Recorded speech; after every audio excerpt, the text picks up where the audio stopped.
I have been going to conventions since as long as I can remember, if I'm completely honest. Because, like, sometimes you can't cover an entire genre in half an hour. Pausing, and we will probably resume it sometime this week. It's kind of like the special features on a DVD. Field Guide to Monsters? One of the handbooks over there. Huh.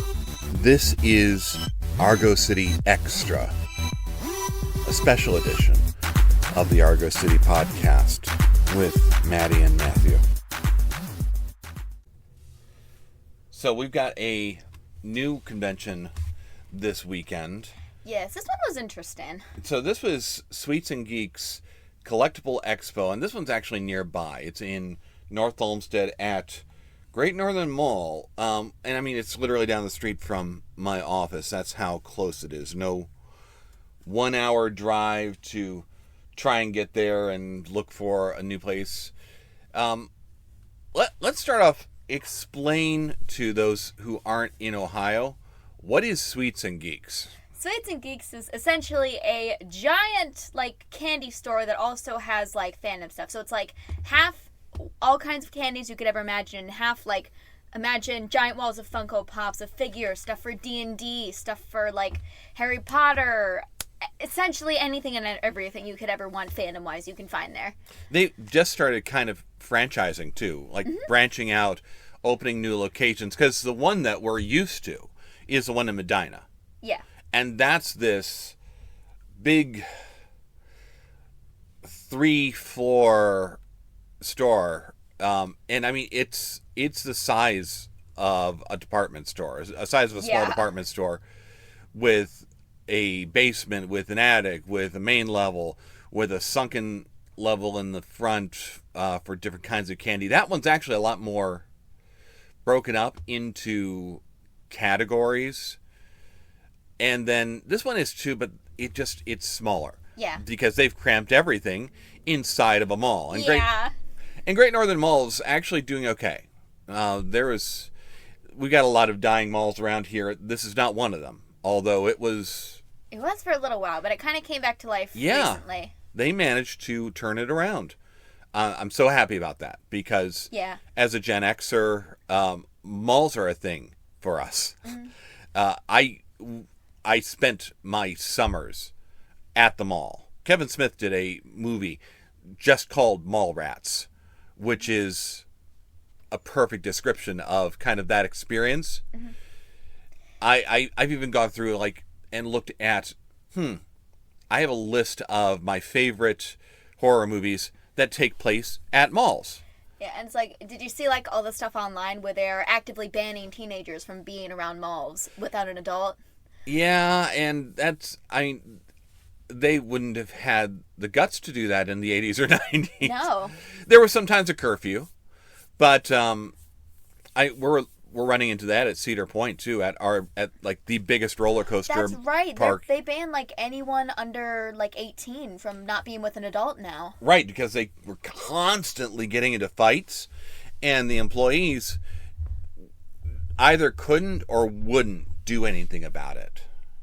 And I mean, Mom was getting upset about all of that going on, about all the misbehavior. So she's actually pretty happy about that. In fact, that's where she and your sister are right now. Yeah. You just got off of work, and I just got done getting power back into this area. We had a small explosion over the weekend, a couple of them. Yeah. Both of them involving glue guns. One of them knocked out the whole corner of the library. And then, so you'll have to pardon the huge mess around here that you're all staring at.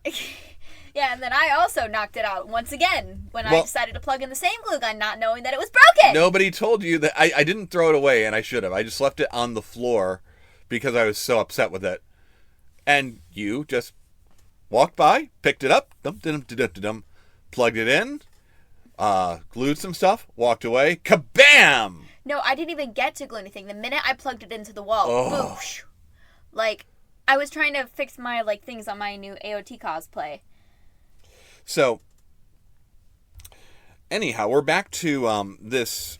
This is the first year for Sweets and Geeks doing this collectible expo. And I will say this. For it being their first year, you would not know it. This thing was huge. It had such a high turnout. Like they put a lot of money, but it ran like clockwork too. Mm-hmm. I don't know. Did you get into the actual store? Because one of the how do I describe this? So we're in the middle of the mall, and they took over about 2/3 of the mall, the center. So the center where you'd set up racks and stuff like that, or carts. Yeah. Those were all comic book, toy, craft dealers, artists, and they'd set it up about halfway through the mall. Didn't quite reach the end, but about halfway, and then branching off into like the back aisles that lead into the food court, and then you've got the store itself. And right outside the store, they brought in 2 anime voice actors to sign autographs. You know something wild? Almost the entire time I was walking through there, those lines were empty most of the time. Really? When we first got there, they were pretty full. There was a decent amount, but like as I was walking around more, almost every time I passed by there, their lines were empty. That is interesting. It's their autographs have kind of gotten out of control, and I don't remember how much they were charging. I just remember looking it up and thinking, that's too much. Yeah, it's not worth it. Not worth it for any characters that I actually like, so. And these are characters that we don't know. So. Yeah, there was like one side guy from Attack on Titan, but that was it. And like I didn't know like any of them. So we didn't actually even bother with that. I noticed that inside Sweets and Geeks, they've got a side room. I didn't know they had a side room. They had a side room with the Pokemon, with a Pikachu and an Eevee. Yeah! I meant to text you so that we could go get pictures, but I totally forgot. I found them in there. I didn't get pictures. I should have. But I was not having a great day. We'll get to that later. Yeah. So, the thing about doing a convention in a mall like this, conventions are generally they're kind of safe spaces. I'm trying to use, I don't like the word. I'm using it a little ironically, but it's a comfortable space for fandom. Yeah. And the mall is not exactly that. Like, oh my God. They tried to do one of these, another group tried to do one of these in Hartville at a flea market. Now, Hartville is down south a bit. And I'm looking at this. It's the first time out there. They were doing wrestling outside. Like they'd set up a ring outside it to do professional wrestling. And then had their convention going on inside. And it's this amazing flea market. We've got a really nice little one down the street at Jamie's Flea Market. But Hartville Flea Market is just epic as far as these things go. And so I loaded up the car, threw the Voltron costume in, and drove down just to check it out. You were working. Mom you and Mom and Lydia might have even been gone camping or something. Nobody was around. So I'll make the hour drive to see what's going on. I walked in and went through the vendors. I actually went through the flea market, but I never felt comfortable enough to get into the Voltron costume. And I was kind of wondering, is that what this is going to be like? Here's my thing, though, and I'm going to kind of steal the show here for a moment. Yeah. I was in, like, my full-on Attack on Titan cosplay. But the thing is, me as a person, I love the hippie shops. I am a big fan of, what was it? Earthbound. Earthbound, V-Style, those ones. Like, the crystals and all that kind of stuff. Like, I love that. And I walked into, Earthbound in my full armor. The lady there loved it. I believe she's, related to my best friend's brother's girlfriend. She loved it.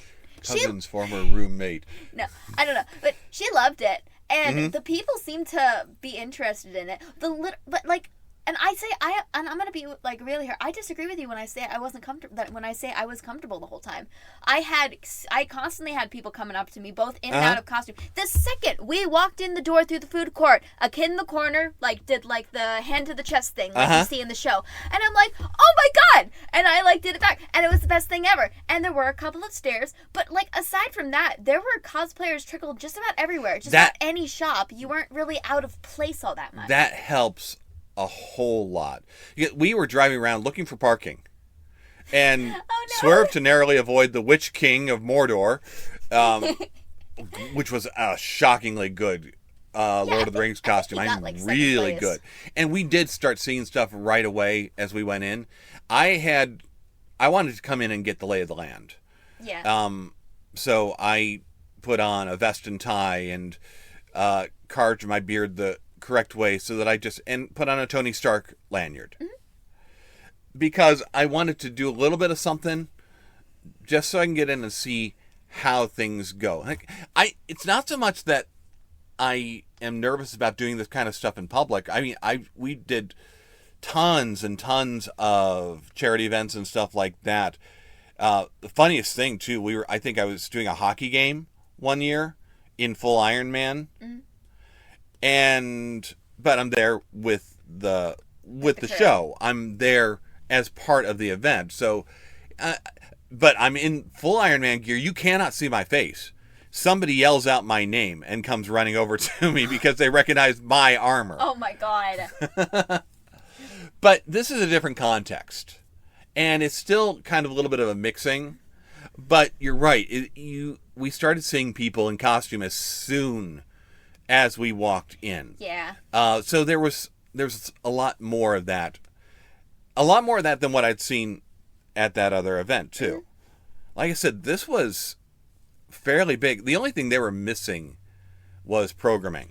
Yeah, I feel like that would have helped instead of kind of just wandering and wandering and wandering. And that was my fear, that we wouldn't have enough to do. Yeah, that's why we showed up around like 1. Yeah, around 1.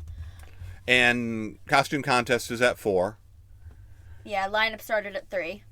So, I think that room that they had Eevee and Pikachu in, they could have turned that into a panel room. Yeah, and should have. Or like, honestly, one of the things that immediately comes to mind, like, I don't remember what it was, but I remember going to an event a while back where it was just like a scavenger hunt where you have to go from like shop to shop to shop in order to finish up the scavenger hunt. They could have done something Concoction with that. does that. I was gonna say, they should have done something like that to get you to like interact with more of like the stalls, like a boxed lunch or Hot Topic in particular. Like you can have them like, I don't know, make a sticker or something and have like give you a sticker or something. If they could and have you like going around the mall, because that would be a good way coordinate with the stores. Yeah, but I don't know, because they're Sweets and Geeks competition. And Sweets and Geeks is putting this on. And they're putting it on to draw their own business in. It'd be different if it were being put on by the mall itself. And if it were being put on by the mall, then I totally see what you're saying, and it would work. So I don't know. And I think this did draw foot traffic in. I think that they got a big boost there. So if you didn't know there was a Sweets and Geeks in Great Northern, then you do now. Yes, and I remember, like, standing in line for the costume contest, which we'll get into this more later, but, like, I was talking with the two people next to me who both coincidentally placed in the costume contest, but I was chatting with them, and, like, none of us were expecting such a big turnout. No one was expecting this many people. Yeah, and high quality costumes, too. It was such hard competition. I'm an adult now, so I'm competing with the adults. One dude with, like, the giant mechanical claw. He was from a board game, I believe it was. We have Chrysalis Cosplay, who we've seen her before. She specializes in transforming costumes, so transformed from an Eevee into a Vaporeon. A lot of anime that I didn't know or understand, but even the kids stuff and the teen stuff was really high. Like, for the first year, see, I was expecting this to be a decent turnout because it's a free show. It's going to be hard for them to bar an entrance to the mall and charge admission. But I was expecting it to be kind of, I was expecting people to come in and feel their way through and see what it was like, but I wasn't expecting everybody to go as hard as they did. And they really did. And you know what, but then again, I think also, I know some people were doing exactly what we were doing. We were using this as an excuse to debut something new. So tell me about what you wore. I brought out my newly created Hanji Zoe cosplay from Attack on Titan. Pretty much the entire costume was entirely made by me. And that's something that most of the costumes that I wear to conventions, I've either bought or you've made for me. So, like, being able to premiere this thing that I made obviously with your help, but on my own, with my own hands, oh my god, it was amazing. And we had to figure out, even as we've been making this thing, and I think we're still kind of in the middle because we're going to redo, like, the leg straps. Yeah, we're completely remaking But we're finding out what works and what doesn't. And you're exploring techniques and doing different things.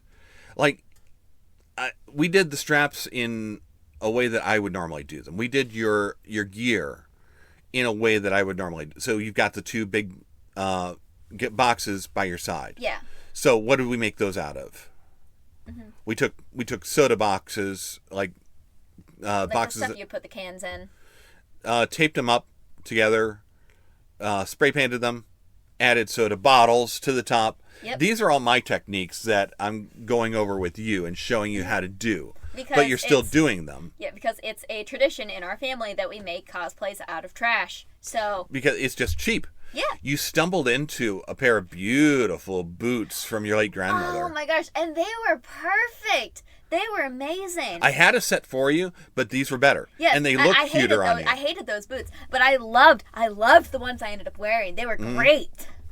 I carried around a small child, my Titan Bean. Let's talk about your baby. My child. He was great. He was like the favorite part of like everybody there. Now, this was one of the things that I did do for you. Yeah. So it's a Titan. It's a small Titan, which means it's got to look deranged, demonic, evil, horrific, man-eating, nightmare-inducing. I took a baby doll. I found a cheap one at the thrift store. One that screamed. Yeah, we had to pull out the innards. We had to pull out the electronics, but the one without electronics cost more.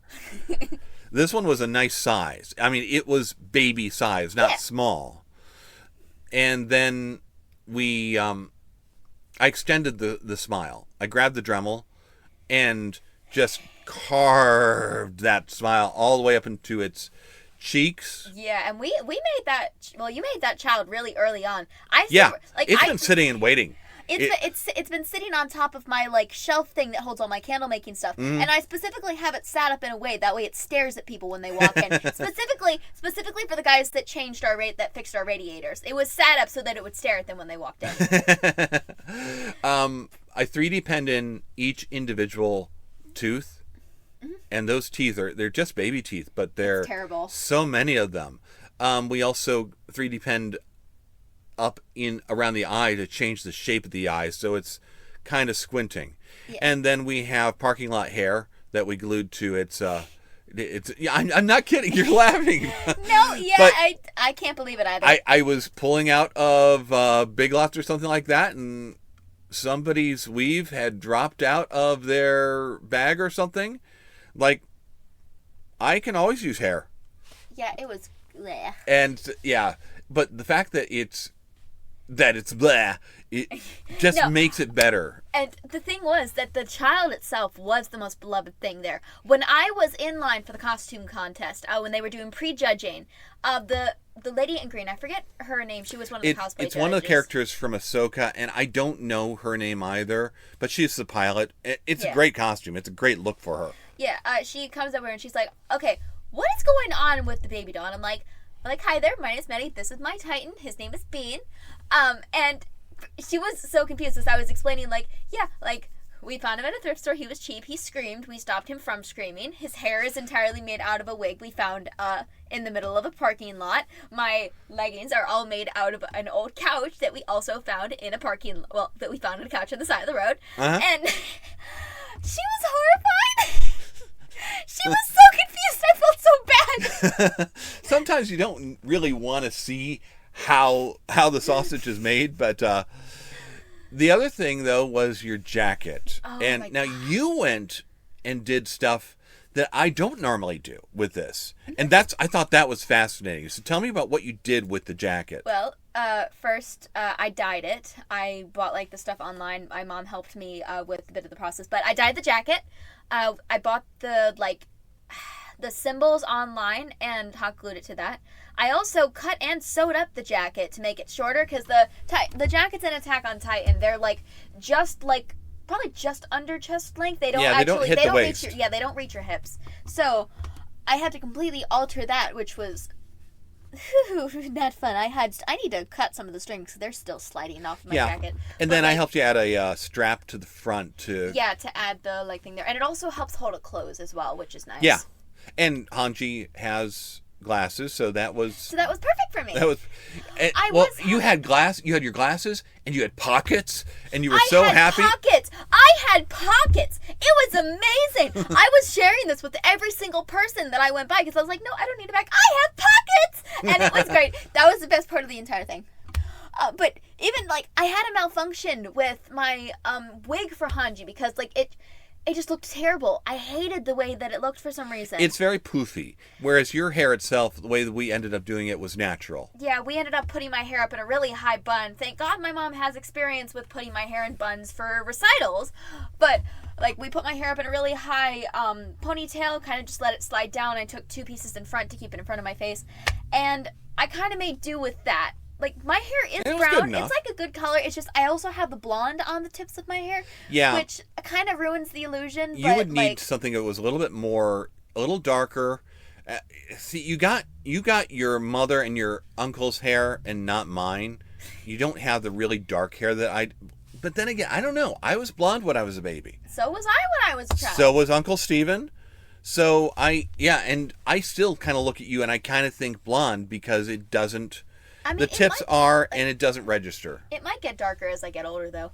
But it could. But it was nice not having to deal with a wig cramp all day, though. And man, everybody got it. Everybody understood it. I love the Regimen costume. I love that, and I'm nobody knew who the costume was until after they announced who I was during the contest. But honestly, what's so strange to me, and this happens every single time, when I do something big and you do something small, that I'm the one getting all the attention. I'm the one that's constantly being pulled to the side. I'm the one that got photographed by the photographer walking around. Mm-hmm. And I'm just I'm getting so much attention. This is amazing, but I don't know how to handle this because this doesn't usually happen. Well, she was so popular. The one other thing about this that I have to bring up is we were in the parking lot getting out of the car. No. And you're looking in through the car. And you're still looking through the car. And you're still looking through the car. And I forgot my belt. Now, you can't carry the gear. I can't. Without a belt. It's designed to go around my waist. I had brought in the leg pieces and I brought everything else and then I blanked on it. And I'm so mad. And you were in full-on panic mode. Yeah, I mean, it's not like we lived far, but it would have been a hassle to have to drive all the way back. It would have been an hour. Or having to have me, bribe my sister to maybe take my car up and bring them to me. But, no, I was panicking. So, I ran around, got into the trunk, pulled out my guitar, removed the strap, and adjusted it to fit your waist. We got a little carbine clip and just... fastened it there, and worked. We fastened we fabricated a belt right there in the parking lot out of nothing. It worked.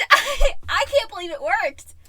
It's wider than what you're used to, so it was a little harder to get through stuff. Mm-hmm. And of course, so you're standing there, and we're trying to get through, and I'm on my knees trying to get this around your waist and through the loops. At one point, oh no, this couple comes up, and the old man's coming over to you do you need help? He's like, and I think he thought there was an assault going on. No, and I turned around and I'm like, no, I forgot my belt. He's helping me fix it. Completely confused, but okay. Yeah, I mean, he's probably not watching this, but thank you for looking out. We appreciate you looking out for other people. But this was the wrong situation, I'm afraid. You're not the only one who forgot stuff, though, and had wardrobe malfunctions. Yeah. So I figured I want to go through as Tony Stark and get the lay of the land. I can dig through comic book bins. Mm-hmm. I can and I grabbed a bunch of comics. I grabbed a couple of little figures, and then ran out to change into my Iron Man outfit. And this is my Bones suit. This is an exposed, all the circuitry is open, and you can see everything. There's hundreds of lights in it. And I get to the car and discover I didn't bring my boots. They're still sitting on the porch with the paint drying. That's the first blow. I'm like, because now I don't have time to drive home and drive back. Yeah. So 20 minutes is stretching to 30 to 40. And at that point, I was like texting you to see where you had gone off to, because I was wondering where you'd been. I hadn't seen you around the con.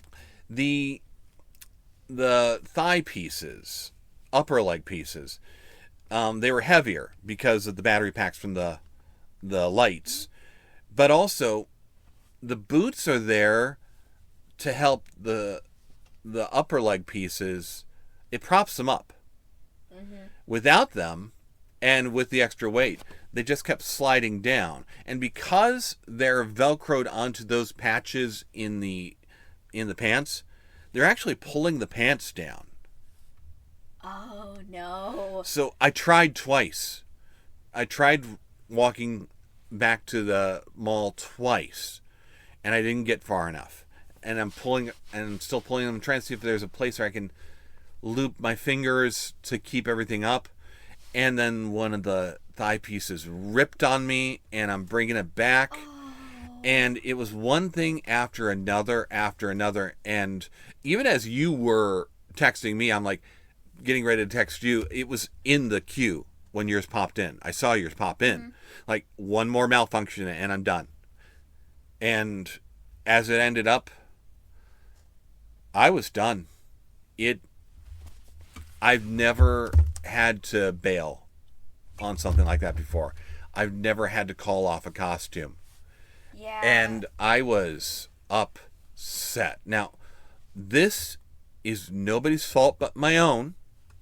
This is not a reflection on the show or the venue. Not. And that's why I want to front load everything with saying that, hey, this was better than I expected. But I walked in just devastated, just deflated. But I will say, I ended up calling you to ask like what was going on, and when you told me you were dropping out, I was just in the same area with Rubber City Cosplay, and you told me to tell them that you had I asked, out. Yeah. You offered, and like, yeah, because, man, I don't want to show my face over there, and I was so embarrassed. Like, no. I walked over, and I let them know, and immediately the first thing they say to me is like, yeah, okay, we can pull them out. Is everything okay? Because they were immediately worried about you. Mm-hmm. Because Rubber City Cosplay is everywhere. They're almost there at like every convention we go to. They've seen the two of us compete more times than anybody. I consider Ryan a friend. Yeah. He knows my name. If he sees me sitting in the back of a panel, he has been known to call me out and say, "By the way, my friend Matt's back there. What do you do in this situation?" What? So yeah, that's actually nice to hear. That really is, and but I cannot even describe how much that just pulls the wind out of your sails. Yeah. I got back into my Tony Stark costume, and I walked in, and it's like, well, I'm not going to lineup. I lost an hour already, and I'm not going to lineup. I guess I'm just gonna walk around.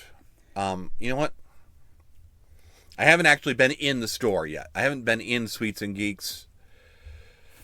Oh, okay. Why don't I head in there?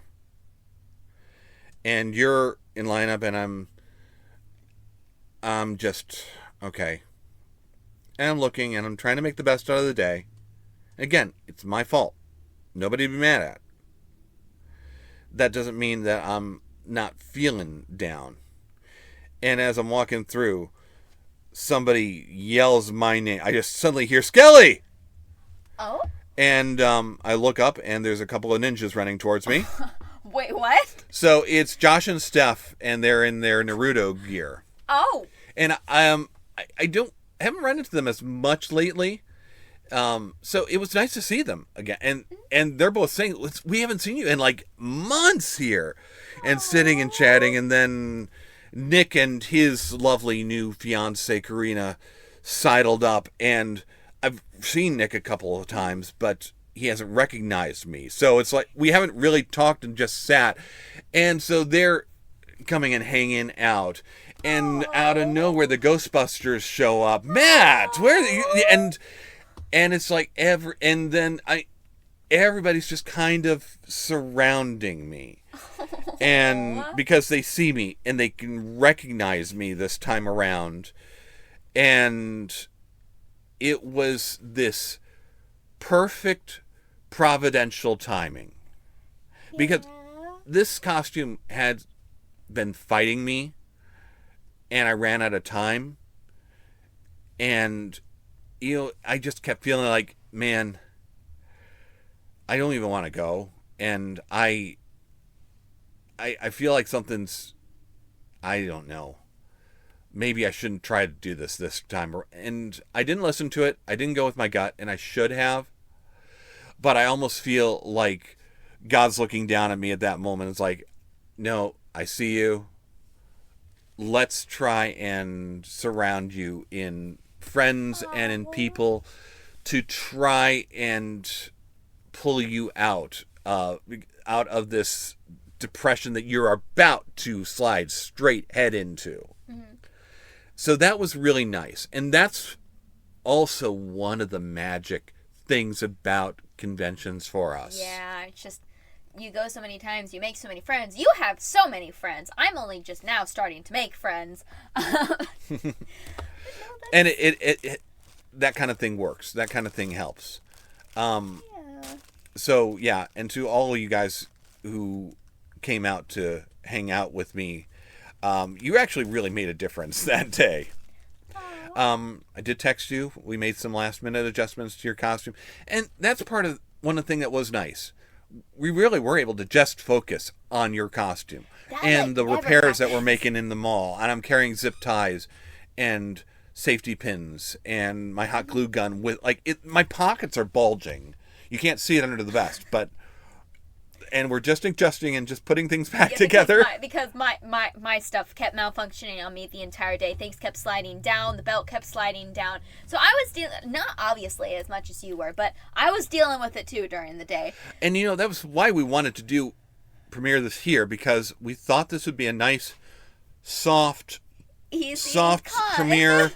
A slow opening, a small group. We can sneak it in to see how it works. We did not expect this to be the big show. No, not in the slightest. So, what were your thoughts? What's your takeaway on this one? Honestly, I wasn't... Frankly, I really loved having another excuse to kind of just walk through the mall. But, the people there were a lot of fun. Everybody was just so friendly there. I had a blast just walking through the mall and especially popping into the geeky stores and such and interacting with the staff, and it was just everybody there that was working, or all the panelists. People were great there. Literally my only criticism towards this is that I wish there had been more to do, or I wish we had at least something aside from just a dealer's room, because dealer's rooms can work if they're big enough, and I think that's why a lot of people drifted towards the other shops in the mall. Yeah, I liked a lot of what I saw, but I don't know if I want to come back to this and do it as a full experience. Yeah, just pop in for a few hours. I'd like to come in for an hour or two, and that would be about it. I'm stepping back from competition slowly sliding into retirement. That means I need more from a convention than just the opportunity to dress up. Yeah. Or than just the same 24 dealers that I see at every convention in Northeast Ohio. I like the idea of what they're trying to do here, but I need a better reason to come and to stay and to hang out. And we'll see. We'll see where it goes. Yeah, they're planning on doing it again next year. I've got high hopes for them improving it next year. And it's close, so I'm not opposed to swinging by. But right now I feel like it's one of those, I just want to come, like one of the Harper shows. I want to come in for an hour, dig through the bins, say hello to a couple people, and walk out. But this was our first year for Sweets and Geeks Collectible Expo. I think that's really all we've got to say about this one. Yep. We'll be back with a proper episode on Monday. We'll see you then. Bye.